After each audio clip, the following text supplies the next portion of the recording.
সুপ্রিয় শিক্ষার্থীবৃন্দ, আসসালামু আলাইকুম। আপনাদের জন্য আজকে বহুল পরিচিত দুইটা নতুন শব্দ নিয়ে এসেছি। শব্দ দুইটা হচ্ছে, একটা হচ্ছে ছিপ, একটা হচ্ছে থ্যাক। একটা ছিপ আর একটা থ্যাক, দুইটার অর্থ হচ্ছে কি বাড়ি, দুইটার অর্থ বাড়ি। তবে এই শব্দ দুইটা ব্যবহার করার সময় খুব খেয়াল রাখতে হবে, কেননা এই যে ছিপ যেটা লেখা আছে সেটা সচরাচর সাধারণ অর্থে ব্যবহার করা হয়, আর এই যে থ্যাক যেটা লেখা আছে এটা সম্মানিত ব্যক্তিদের ক্ষেত্রে ইউজ করা হয়।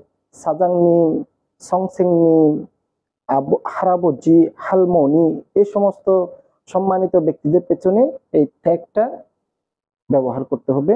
আর এমনি সচরাচর বন্ধু বান্ধব, ঘনিষ্ঠ আত্মীয় স্বজন, চাচা চাচি, এইগুলোর